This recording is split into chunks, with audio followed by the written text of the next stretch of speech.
Olá, minha amiga, meu amigo, hora do nosso encontro nesta quinta-feira, 21 de agosto. Em 1940, minha mãe já estava grávida de mim. O Leon Trotsky, revolucionário comunista que estava refugiado, exilado no México, perseguido por Stalin, foi assassinado na cidade do México. Um martelo de quebrar gelo pelo Leon, pelo mercader, enfiou na cabeça dele, matou-o. Trotsky divergiu de Stalin por causa da burocracia soviética e ele pregava revolução comunista no mundo inteiro. E Stalin já estava limitado à União Soviética. É assim que tratam os dissidentes. Aqui no Brasil tivemos trotskistas por muito tempo. Tomar o poder pela revolução. Em 1968, no 21 de agosto, as tropas da União Soviética, do Pacto de Varsóvia, invadiram Praga para acabar com a Revolução Tcheca. A Revolução Tcheca foi uma sublevação contra a opressão soviética comunista, contra o governo comunista.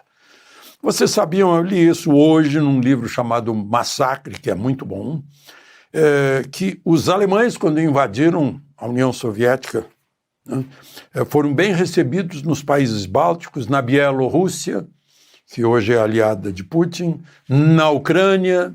Por quê? Porque eles estavam fartos já da opressão comunista. Depois deu no que deu, né? Os alemães acabaram sendo os opressores também. Se igualam, eu já falei aqui que se igualam esses regimes extremistas totalitários se igualam, embora ideologicamente se digam adversários. E está fazendo 100 anos que a Brigada Militar do Rio Grande do Sul foi uma das poucas forças policiais estaduais que, acho que foi a única, que manteve o seu nome histórico. Força Pública de Minas Gerais, de São Paulo, mudaram de nome, né? Virou PM. A Brigada Militar do Rio Grande do Sul é uma PM com um efetivo de mais de 33 mil militares, mas há 100 anos estava atrás, principalmente o destacamento Travassos, atrás da coluna Prestes, a pedido do governo federal.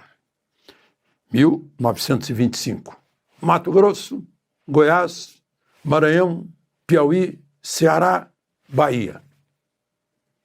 Prestes foi o que ainda tentou uma revolução comunista em 1937, no dia 27 de novembro. Em Natal chegaram a tomar edifícios públicos por alguns dias. Foi Natal, Recife, Praia Vermelha, Rio de Janeiro. Bom, vamos em frente. Lembre-se de se inscrever e, ao final, de deixar o gostei ou não gostei.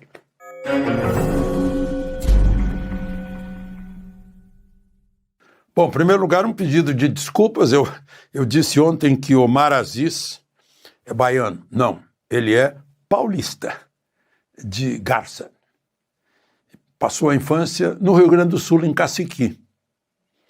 Depois foi para Manaus. Foi governador do Amazonas. Eu fiz essa confusão porque eu achava que os dois eram um na CPI do circo. Porque o Otto Alencar, que é baiano, e o Omar Aziz pareciam que estavam falando a mesma língua. Se eles forem bem racionais, devem estar muito arrependidos hoje, porque brincaram com vidas humanas, né? E tudo aquilo que eles negavam, ironizavam, hoje está provado que era a verdade, a realidade. E teríamos salvo milhares de vidas se tivéssemos compreendido que havia, sim, tratamento fácil, barato e rápido e eficaz, né, para a Covid. Bom, gente, o primeiro assunto de hoje é Silas Malafaia, né? Não tem como.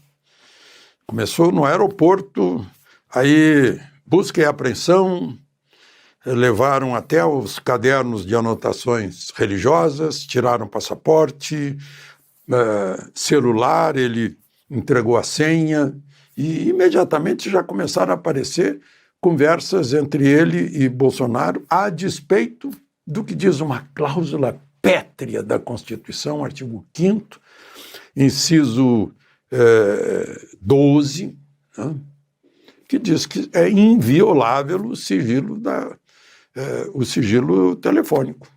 Né? A justiça pode violar, mas não pode tornar público. Né? Aparece lá, por exemplo, uma briga entre Eduardo Bolsonaro e o pai dele. Confesso até que, graças a Deus, eu jamais usei de palavras assim em relação ao meu pai ou minha mãe. Né? Eles já foram embora e a minha consciência está tranquila. Mas era uma questão interna, familiar, por causa de Tarcísio. Né? Todo mundo já viu aí. Mas aí parece uma coisa tão mesquinha. Não é nem fofoca. Fofoca é mais brando, é uma coisa mais grave. Essa revelação de conversa, inclusive familiar. Né? Embora, como eu disse, eu jamais usaria essa linguagem com meus pais.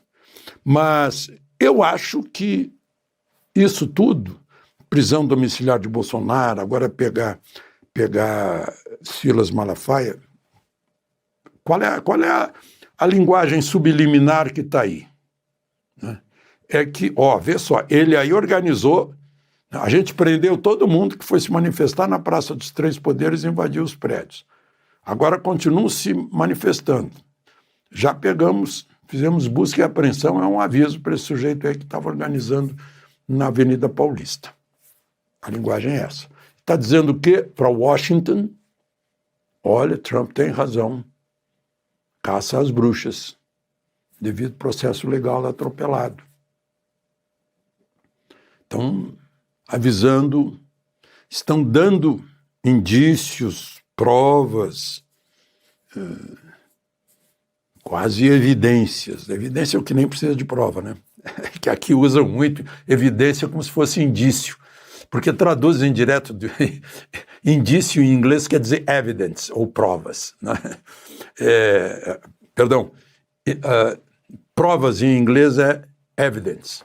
Então, falam em evidência aqui. Evidência é aquilo que nem precisa de prova. O sol vai nascer amanhã. Isso é evidente. Indícios de que não é exatamente o devido processo legal. E aí fica Trump preparando. Eu acho que os próprios ministros do Supremo esperam mais Magnitsky, porque, segundo a Folha de São Paulo, foram conversar com os banqueiros e os banqueiros recomendaram, olha, melhor ficar com uma cooperativa de crédito pequena, porque as grandes têm SWIFT, podem ser afetadas, podem perder esse sistema de pagamento internacional. Cooperativas pequenas, tem 774 cooperativas de crédito. Né? Em geral se reúnem em cooperativas maiores, mas aconselharam isso. E a Folha de São Paulo está dando também, o Estadão está dando, comprovando que o Mastercard, eu acho que Master é junto com Visa também, mas parece que o ministro Moraes tinha Master e Master foi bloqueado pelo Banco do Brasil, que ofereceu um Elo, que é um cartão que tem Banco do Brasil, Caixa Econômica e um banco privado, talvez seja o Itaú ou o Bradesco, não lembro bem, acho que é o Itaú. Mas, enfim, o Elo é um cartão brasileiro, mas esse cartão vai estar limitado, ele não vai poder fazer operações exteriores. Né? Enfim, é um problema que a solução parece ser essa sugestão dos banqueiros.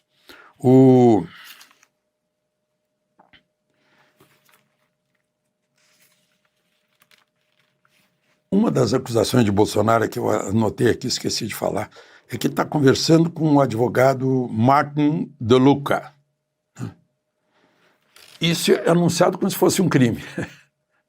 E toda a conversa, todas essas coisas que descobriram agora são anunciadas como se fossem crime. Peraí, vamos parar para pensar onde é que está o crime. Qual é o crime? Né? Aí bota um genérico assim, obstrução de investigação. Como assim? materialmente onde se obstruiu. É porque essas coisas estão sendo decididas com o fígado, com emoção, com raiva. Não dá certo, né? Vai robustecer o conceito de que é uma caça às bruxas usando uma Staatspolizei, né? A polícia do Estado. E, no fim, tudo vem a ser conversa, opinião, liberdade de expressão, mas Bom, e tem uma coisa importantíssima que eu não falei ainda. Aliás, eu falei aqui para vocês lá atrás, quando se soube que o ministro Dias Toffoli, que havia sido advogado do governo e do PT, estava pedindo para si os inquéritos todos do crime cruel, hediondo, eu diria, de roubar dos idosos da Previdência. Pegar os inquéritos todos, e aí os inquéritos pararam. Mas por quê? E agora o Procurador-Geral da República, Paulo Gonet, está pedindo para o presidente Supremo Barroso fazer um sorteio para sortear o relator e não o ministro Dias Toffoli. O que será que o preocupa? Deve ser a mesma preocupação do governo em não querer a CPI, depois tentando controlar a CPI, por fim, perdendo o controle da CPI, como aconteceu ontem. De Brasília, Alexandre Garcia.